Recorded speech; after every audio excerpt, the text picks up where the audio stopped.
Hello. Today we'll look at the final enhancement that Virginia Tech students are making to a GNU radio-based phased array simulation, adding dithering to randomized phase shift quantization.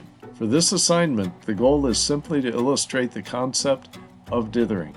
The original flow graph included phase quantization for processing of signals that are shown in a spectrum plot, as well as for calculating and displaying an array pattern plot based on the quantized phases. We'll see one way to add a form of phase shift dithering using a convenient feature of GNU radio, the hierarchical block or higher block. The flow graph is becoming very large and complicated, and higher blocks let us make the signal processing more modular. This also helps reduce the visual complexity of the flow graph. Within our flow graph, the higher blocks appear as normal GNU radio blocks. Higher blocks can include inputs, outputs, parameters, and even GUIs. In this case, the higher block takes one input, the non-quantized interelement phase shift in degrees, and outputs a dithered phase shift in radians. We will look at the parameters next, as we look at the internal contents of a higher block created in GNU Radio Companion or GRC, similarly to any flow graph. For Generate option, we select higher block without a GUI. Next, we use the GNU Radio pad source and pad sync blocks found under the miscellaneous category under core blocks in GRC. Each pad source corresponds to an input port on the higher block and brings that input signal into the higher block flow graph. Likewise, each pad sync corresponds to an output port on the higher block, and we can use that to send our processed signal out to the rest of the flow graph. In between, we can use GNU radio blocks to perform signal processing operations that accomplish the higher block's desired function.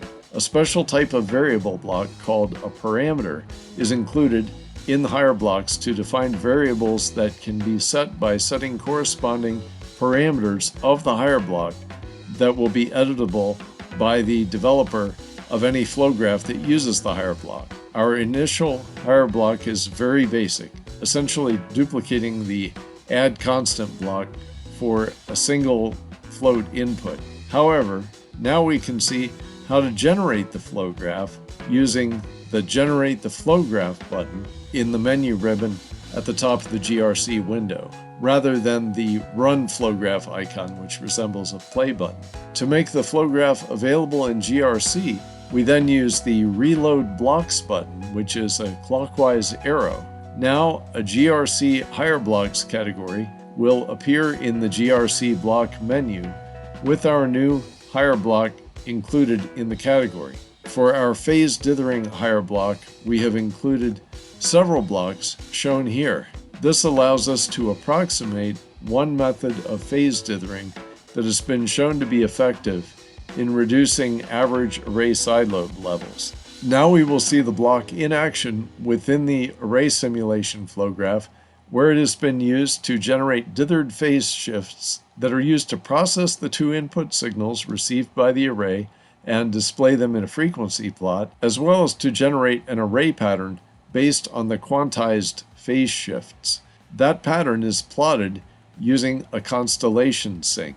Because we are not using the sync to display a signal constellation, we have disabled the in-phase and quadrature axis labels of the constellation sync's plot. We will start the flow graph and adjust some variables to see the effect of phase dithering. The effect is not obvious when using 8 bits, and a moderate standard deviation for the noise source in the dithering block.